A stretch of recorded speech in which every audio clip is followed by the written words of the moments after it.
Beteken dit dat ek nie gaan reageer, dat daar sekere goed gaan wees wat erger gaan wees as ander en dan gaan maak dat ek reageer? Ja, natuurlik. Maar dit is nie waar die einde van alles is nie. As ek gereageer het, as ek my vinger raak geslaan het en ek het 'n kras woord gelord, dan beteken dit nie dit stop nou daar nie. Nou is ek ewe skielik onbekeer nie. God het nie sy arms en sy hand in sy hare gedruk en sê, woe, nou het hy gevloek, nou is daar nie meer redding vir hom nie. En toe spring hy van sy troon af, want hoe kon jy so iets doen? Nee, my vriend. Nee, my vriend. Wanneer ek 'n fout gemaak het, dan gaan ek en ek sê, Here, ek is jammer en ek gaan aan. Nou hierdeur probeer ek nou nie vir jou sê, jy kan maar maak soos wat jy wil en net elke keer sê, Here, vergewe my en maak soos jy wil en dit weer doen nie. Dis nie wat ek sê nie.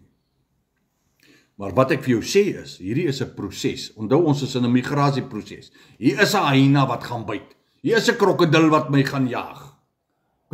Kom aan, is jy met my? Ja, maar dit is hoe ek my kruis opneem en Jesus volg.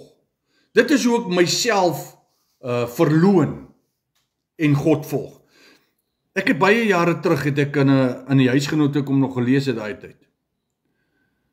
Toe lees ek van 'n baie bekende sanger, ek dink hy sing Spinnekop as ek dit moet sê. Toe lees ek, die sanger sê dat hy gaan nie meer kerk toe nie, want hy het seer gekry in die kerk. Jy sien?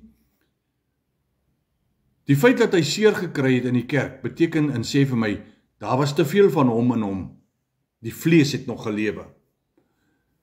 Hy het nog nie die proses voltooi nie. Met ander woorde, dit sê vir my, was in 'n goeie proses gewees, maar hy moes op 'n plek gekom het wat hy kon gesê het, Here, ek vergewe die mense en ek gaan aan.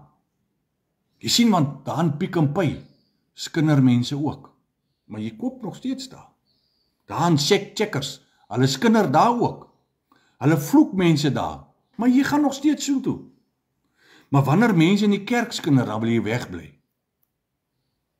Nie julle nie ek. Nie julle nie ek. Jy sien, come after me, as jy kom agter my aan, volg my, ons sê ons nou, dit is wat dit is dit nie, volgeling, soos wat Jesus vergewe het, so vergewe ons ook. Dis 'n proses, gaan jy dit die eerste keer reg kry, sekere goed ja, ander goed nee.